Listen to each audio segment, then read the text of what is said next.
ప్రియ శ్రోతలు, ఈ రోజున మనం జకర్యా గ్రంథం ఉపోద్ఘాతం వినబోతున్నాము.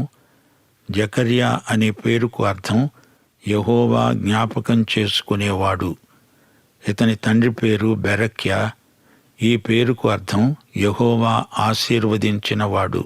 బెరక్యా తండ్రి ఇద్దో. ఇద్దో అంటే నిర్ణీత కాలం అని అర్థం. బబులోను చెర నుండి స్వదేశానికి వచ్చిన దేవుని ప్రజలకు ఈ 3 పేర్లు, ఈ పేర్ల అర్థము ఎంతో ఆసక్తి గొలుపుతాయి.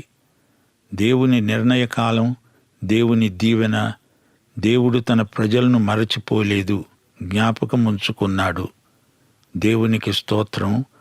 పాత నిబంధనలో జకర్యా అనే పేరు గలవారు ఇంచుమించు 28 మంది ఉన్నారు. మత్తయి సువార్త 23వ అధ్యాయం 35వ వచనంలో పేర్కొనబడిన జకర్యా ఇతడే. నీతిమంతుడైన హెబెలు రక్తము మొదలుకొని బలిపీఠమునకు దేవాలయమునకు మధ్య మీరు చంపిన బెరక్యా కుమారుడైన జకర్యా రక్తము వరకు భూమి మీద చిందింపబడిన నీతిమంతుల రక్తమంతా మీ మీదికి వస్తుంది. జకర్యా హత్యగావించబడిన నీతిమంతుడు, హతసాక్షి. ఈ జకర్యా యాజకుడు, ప్రవక్త. నెహెమ్యా గ్రంథం 12వ అధ్యాయం 4వ వచనంలో ఇద్దో పేరు ఉంది. యాజకుల కుటుంబాలలో ఒకదానికి ఇద్దో ముఖ్యుడు. యెరూషలేము ధ్వంసం కాకముందే ఈ జకర్యా హతసాక్షి అయ్యాడు. కొందరు విప్లవకారులు అతన్ని హత్య చేశారు. ఈ జకర్యా గ్రంథంతో పాత నిబంధన ప్రవచనాలు ముగిసినట్లే జకర్యా తరువాత మలాకి. ఆ గ్రంథంలో పాత నిబంధన పూర్తి అయినట్లు చూస్తున్నాము. కొత్త నిబంధన మత్తయి సువార్తతో ఆరంభమైంది. ఈ గ్రంథారంభంలో వంశవృక్షం ఉంది. అందులో ఎలిజబెతు భర్త జకర్యా కనిపిస్తాడు. ఇతడు యాజకుడు. జకర్యా దేవుడు మరువలేదు, జ్ఞాపకం ఉంచుకున్నాడు అని అర్థం. ఎలిజబెతు అంటే దేవుని ప్రమాణం. పాత కొత్త నిబంధనల మధ్య 400 సంవత్సరాలు మౌనకాలం. ఆ తర్వాత దేవుడు జకర్యాకు దేవాలయంలో కనబడి సందేశమిచ్చాడు. దేవుడు తాను చేసిన ప్రమాణాన్ని జ్ఞాపకం చేసుకున్నాడని వారి పేర్లే చెప్పక చెప్తాయి. జకర్యా ఈ ప్రవచనాలు పలికిన కాలం క్రీస్తుపూర్వం 520వ సంవత్సరం. జకర్యా హగ్గయికి సమకాలికుడు. వయస్సులో హగ్గయి కంటే చిన్నవాడు. జకర్యా ఒక దార్శనిక గ్రంథం. ఎక్కువ దర్శనాలు ఇందులో ఉన్నాయి. దానియేలు, యెహెజ్కేలు, ప్రకటన గ్రంథాలలోని దర్శనాల వంటివే జకర్యా గ్రంథంలో కనిపిస్తాయి. దానియేలు, యెహెజ్కేలు ఇశ్రాయేలు భూమిలో పుట్టారు గాని తమ గ్రంథాలు పరాయి దేశంలో నుండి రాశారు. అయితే జకర్యా పరాయి దేశంలో పుట్టాడు. బబులోను నదీ తీరాలలో ఉంది అతని జన్మభూమి. గాని తన ప్రవచనాలను ఇశ్రాయేలు భూమి నుండి రాశాడు. దానియేలు, యెహెజ్కేలే కాదు, ప్రకటన గ్రంథం రాసిన యోహాను కూడా పత్మసు ప్రవాసంలో ఆ గ్రంథాన్ని రాశాడు. జకర్యా ఇశ్రాయేలు భూమి నుండి ఈ ప్రవచనాలు రాయడం విశేషం. తిరిగి వచ్చిన శేషిత ప్రజకు అవి చీకటి రోజులు. అయితే జకర్యా మహిమ దర్శనాలు చూస్తున్నాడు. నిరీక్షణాత్మకమై ఆశాభావాన్ని కలిగించే దర్శనాలు చూచాడు జకర్యా. జకర్యా ఎక్కువగా మెస్సియా దర్శనాలు చూచాడు.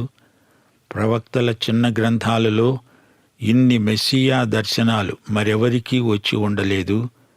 జకర్యా, హగ్గయి ఒకే కాలంలో సేవ చేసినప్పటికీ వీరి రచనలలో ఎంతో వ్యత్యాసమున్నది.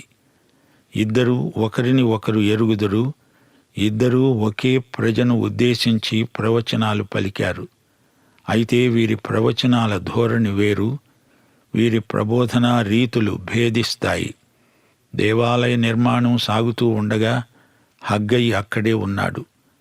ఆ దేవాలయం కొలతలు, ఆ స్థల వైశాల్యము అంతా హగ్గయికి బాగా తెలుసు. హగ్గయి అదంతా జరిగినప్పుడు అక్కడే ఉన్నాడు. హగ్గయి నేల మీద పాదాలు మోపి నడిచిన మనిషి. జకర్యా ఊహలు గాలిలో తేలిపోతాయి. అతని తల మధ్య ఆకాశంలో ఉంది. అతనికి దర్శనాలు ఒకదాని వెంబడి ఒకటి వస్తాయి. హగ్గయి ప్రయోగశీలి, జకర్యా దార్శనిక ప్రవక్త. అయితే ఇద్దరూ దేవుని ప్రియ ప్రవక్తలే. ఇద్దరినీ దేవుడు ఎంతో బలంగా వాడుకున్నాడు. వారి చేత ప్రవచనాలు పలికించాడు. దేవుడే వారిలో నుండి మాట్లాడాడు. ఒకే ప్రజ, సమస్య కూడా ఒకటే. అయితే ఇద్దరు ప్రవక్తలు రెండు ప్రత్యేక విధానాలను ప్రయోగించారు. దేవుడే వారికి ఆ వరమిచ్చాడు. దేవునికే మహిమ. ఈ ఇద్దరు ప్రవక్తలు ఈ రోజున మనతో మాట్లాడుతున్నట్లే అనిపిస్తోంది. దేవుని మాటలకు కాలదోషం పట్టదు. ఆయన అన్ని కాలాలలో ఉన్నవాడు, నిత్యుడు. ఈ రోజున మనకు ఈ రెండు విధాల ప్రబోధాలు అవసరం. ఈ ఇద్దరి పరిచర్యలు పరస్పర సంపూరకములు. దర్శనం మనకు అవసరం. దర్శనాన్ని అమలుపరిచే కార్యశీలము అవసరం. రెండూ కావాలి. ఈ రెండు వరాలున్న బోధకులు రావాలి, లేవాలి. హగ్గయి, జకర్యా ఇద్దరూ జత అయితే సంఘంలోకి సజీవ చైతన్యం వస్తుంది. గొప్ప ఉజ్జీవం కలుగుతుంది. ఈ గ్రంథంలో 14 అధ్యాయాలున్నాయి. 10 దర్శనాలు ఒకే రోజున జకర్యాకు కలిగాయి. ఈ దర్శనాలు సందేశాత్మకమైనవి. చెర నుండి తిరిగి వచ్చిన శేషిత ప్రజలైన యూదావారికి ఈ ఇద్దరు ప్రవక్తలు ప్రవచనాలు చెప్పారు. దేవమందిరాన్ని తిరిగి నిర్మించడానికి వారిని ప్రేరేపించారు. జకర్యాకు దేవుడిచ్చిన 10 దర్శనాలలో 8 యెరూషలేమును గురించి, అక్కడి ప్రజలైన యూదులను గురించి, 2 దేవోక్తి భారములైన దర్శనములు, మొత్తం 10. 7, 8 అధ్యాయాలలో ఉపవాసమును గురించిన సందేశమున్నది. జకర్యా ప్రవచనాలు యెరూషలేముపై కేంద్రీకరించబడి ఉన్నాయి. యెరూషలేము అనే మాట 40 సార్లు వస్తుంది. ఈ గ్రంథంలో కీలక వచనం జకర్యా 1 అధ్యాయం 14వ వచనం. నేను యెరూషలేము విషయములో, సీయోను విషయములో అధికాసక్తి కలిగి ఉన్నాను. ఆ పట్టణము విసర్జించబడిందా అనిపిస్తోంది. దేవుడు తన ప్రజలను మరచిపోడు, వారిని విడువడు, ఎడబాయడు. ఆయన తన వాగ్దానములను మరువడు. జకర్యా అనే పేరుకు తగినట్లే దేవుడు యెరూషలేమును, అందలి తన ప్రజలను జ్ఞాపకం చేసుకున్నాడు. ఆయన ఎంతైనా నమ్మదగిన దేవుడు. దేవుని ప్రజలకు మంచి రోజులొస్తాయి. హగ్గయి, జకర్యా జంట ప్రవక్తలని చెప్పవచ్చు. వీరి పరిచర్య విధానాలు వేరైనా వీరు ఒకే సమస్యను బట్టి ఒకే ప్రజకు సేవ చేస్తున్నారు. హగ్గయి గ్రంథం బహు సంక్షేపం. జకర్యా 10 దర్శనాలతో కూడిన పెద్ద గ్రంథమే రాశాడు. హగ్గయి వారి పనిని గురించి మాట్లాడాడు. జకర్యా వారి దృష్టిని నిత్య భవిష్యత్తులోకి పొడిగించాడు.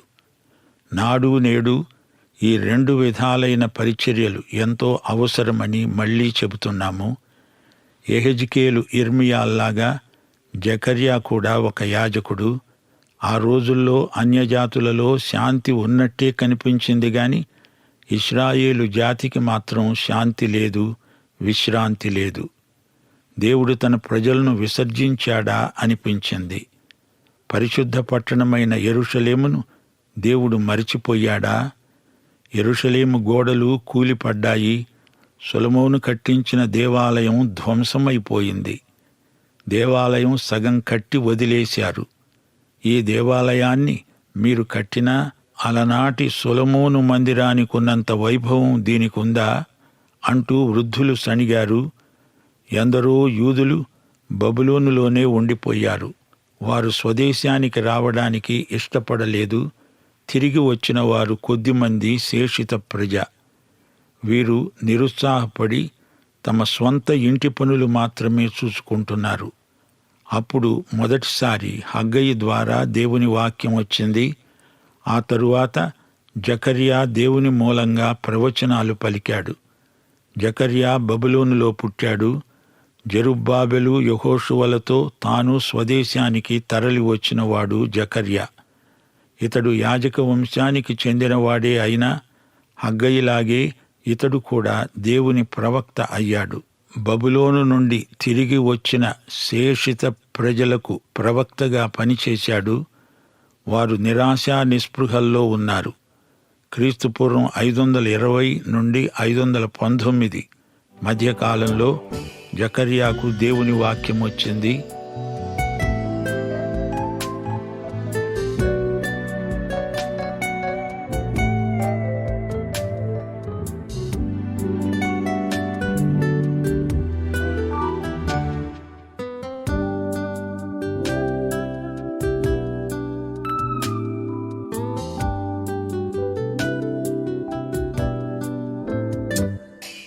కృపా సత్య సంపూర్ణుడ స్తోత్రం, కృపతో రక్షించితివి స్తోత్రం, నీ రక్తమిచ్చి విమోచించినావే నా రక్షణకర్త స్తోత్రం. కృపా సత్య సంపూర్ణుడ స్తోత్రం, కృపతో రక్షించితివి స్తోత్రం, నీ రక్తమిచ్చి విమోచించినావే నా రక్షణకర్త స్తోత్రం.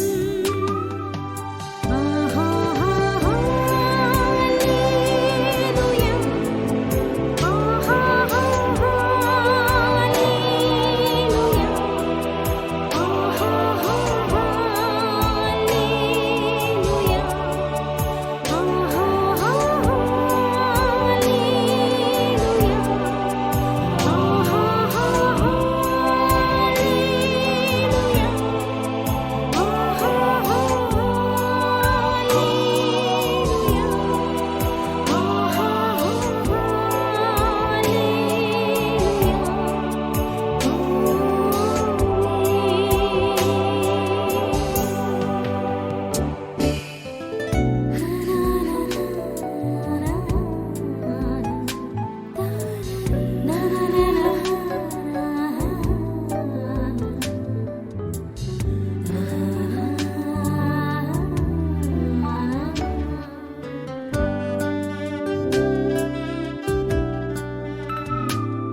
ఆమె అనువాడ స్తోత్రం, అల్ఫా ఒమేగా స్తోత్రం, అగ్ని జ్వాలల వంటి కన్నులు గలవాడ అత్యున్నతుడా స్తోత్రం. ఆమె అనువాడ స్తోత్రం, అల్ఫా ఒమేగా స్తోత్రం, అగ్ని జ్వాలల వంటి కన్నులు గలవాడ అత్యున్నతుడా స్తోత్రం. హల్లెలూయా, హల్లెలూయా,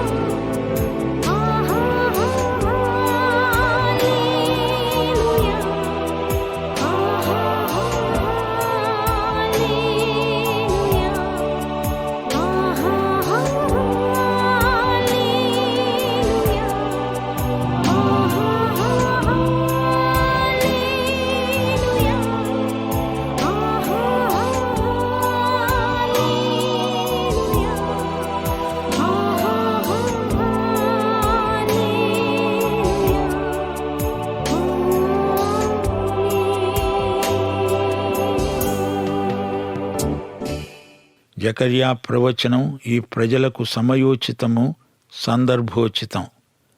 ప్రోత్సాహకరమైన సందేశమిది. జకర్యా గ్రంథానికి చరిత్ర నేపథ్యం ఎజ్రా గ్రంథంలో ఉంది. ఎజ్రా గ్రంథం కూడా చెర తరువాతి గ్రంథమే. యూదులు బబులోను చెరలోకి పోయిన తరువాత రాసిన గ్రంథం ఎజ్రా. బబులోను అంటే కల్దీయ దేశం. యెరూషలేముకు యూదులు రావడం ఎజ్రా గ్రంథంలో రాసి ఉంది. కోరెషు పారసీక రాజు ఇతని శాసనాన్ని బట్టి యూదులకు విడుదల కలిగింది. బబులోను యూదాను జయించింది. ఆ తరువాత మాదీయ పారసీకం బబులోనును ఓడించింది. ఎజ్రా గ్రంథంలో, జకర్యా గ్రంథంలో కూడా దేవాలయమే ముఖ్యాంశం. నెహెమ్యా గ్రంథం కూడా దేవాలయాన్ని గురించిందే. ఈ గ్రంథాన్ని 2 భాగాలు చేయవచ్చు. మొదటి భాగం 1 నుండి 8వ అధ్యాయం వరకు, రెండో భాగం 9 నుండి 14వ అధ్యాయం వరకు. యెహోవా వాక్కు జకర్యాకు ప్రత్యక్షమై సెలవిచ్చినదేమనగా అంటూ పదే పదే చెప్పబడింది. ఇది దేవుని వాక్కు ప్రత్యక్షం. సైన్యములకు అధిపతి అయిన యెహోవా, నీవేమి చూస్తున్నావు అని దేవుడు అడుగుతాడు. యెహోవా నాకు చూపాడు అని జకర్యా అంటాడు. నేను కన్నులు పైకెత్తి చూచాను అంటాడు ప్రవక్త. అనగా దేవుడు దర్శనం చూపాడు, జకర్యా చూచాడు. ఇది దార్శనిక గ్రంథం. దేవుని వాక్యం ఎల్లప్పుడూ దర్శనాత్మకమే. విను, తిరిగిరా, దేవుని ఆలయం, జాతులు, యూదులు, యెరూషలేము, నేను మీ మధ్య ఉంటాను అనే మాటలు ఈ గ్రంథంలో మరల మనకు ఎదురవుతాయి. గమనించండి, సందర్భాన్ని గుర్తించండి. ప్రభువు రాకడ, 70 సంవత్సరాల చెర, ఈ మాటలు ఎక్కడ తటస్థపడతాయో గుర్తించండి. మెస్సియా మొదటి రాక, రెండో రాకడ ఈ గ్రంథంలో ప్రస్తావనకు వస్తాయి.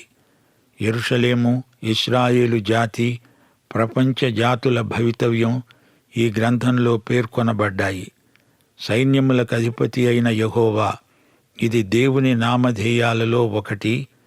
యెహోవా సాబోత్, పాత నిబంధనలో మనకిది చిరపరిచితమైన నామం. ఈ గ్రంథం 2వ భాగంలో, అనగా 9 నుండి 14వ అధ్యాయం వరకు యెహోవా దినం ప్రస్తావన వస్తుంది. ఆయన రాజు, రాజులకు రాజు. దేవుని వాక్యం భారము అని చెప్పబడింది. 14వ అధ్యాయంలో పర్ణశాలల పండగ ఉంది. ప్రియ శ్రోతలు, వింటున్నారా? దేవుడు సార్వభౌముడు. లోకములోని జాతులన్నిటికీ యెహోవాయే ప్రభువు, రారాజు. జరగబోయే చరిత్రను ప్రవక్తలు ముందుగా చెప్పేశారు. దేవుని సంకల్పమే తప్పక సిద్ధిస్తుంది. జాతులన్నిటికీ ఆయన ప్రభువు. అయితే ఆయన నీకు, నీ జీవితానికి ప్రభువా? దేవుడు చెబుతున్నది వింటున్నారా? దారి తప్పిన వారంతా ఆయన వద్దకు తిరిగి రావాలి. జకర్యా 4వ అధ్యాయం 6, 7 వచనాలు మన జీవితాలకు వ్యక్తిగతంగా అన్వయించుకోవాలి. జెరుబ్బాబెలునకు ప్రత్యక్షమైన యెహోవా వాక్కు శక్తి చేతనైనా బలము చేతనైనా కాక నా ఆత్మ చేతనే ఇది జరుగుతుందని సైన్యములకు అధిపతి అయిన యెహోవా సెలవిచ్చాడు. గొప్ప పర్వతమా, జెరుబ్బాబెలును అడ్డగించడానికి నీవు ఏమాత్రపు దానవు? నీవు చదును భూమివి అవుతావు. కృప కలుగునుగాక, కృప కలుగునుగాక అని జనులు కేకలు వేయగా అతడు పైరాయి తీసుకొని పెట్టిస్తాడు. గతంలో జరిగింది చరిత్రే కాదు. ఈరోజు మనకది వ్యక్తిగతంగా గొప్ప పాఠం. పాఠం నేర్చుకోవాలి, బ్రతుకును మార్చుకోవాలి. యేసు రాకడ భావన మనలను పవిత్రీకరించే నిరీక్షణ. యోహాను సువార్త 3వ అధ్యాయం 2, 3 వచనాలను గమనించండి. జకర్యా 1వ అధ్యాయం 16వ వచనంలో దేవుడన్నాడు, వాత్సల్యము గలవాడనై నేను యెరూషలేము తట్టు తిరిగి ఉన్నాను. అందులో నా మందిరము కట్టబడుతుంది. యెరూషలేము మీద శిల్పకారులు నూలు సాగలాగుతారు. ఇదే సైన్యములకు అధిపతి అయిన యెహోవా వాక్కు. ఇశ్రాయేలు చరిత్ర అవరోహణ క్రమంలో కిందికి దిగజారిపోతోంది. దేవుని మాట వినక జాతి ఎంతో నష్టపోయింది.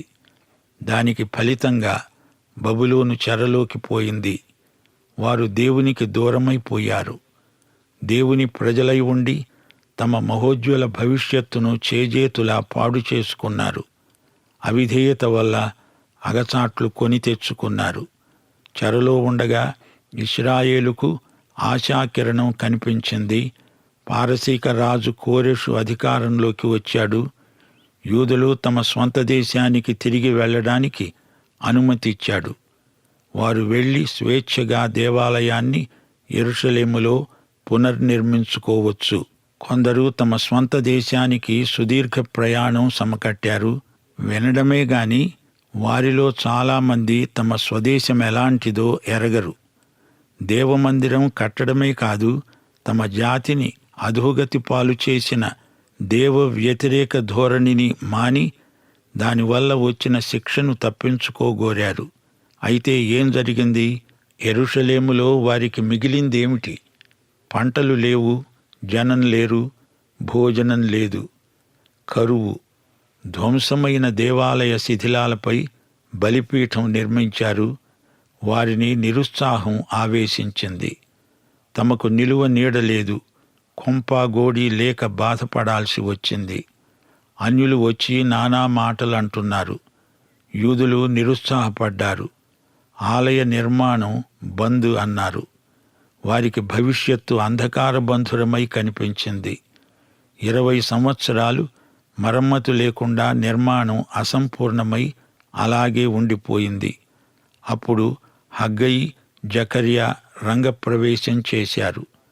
ప్రజలను సవాలు చేశారు, ప్రేరేపించారు, ఉత్తేజపరిచారు.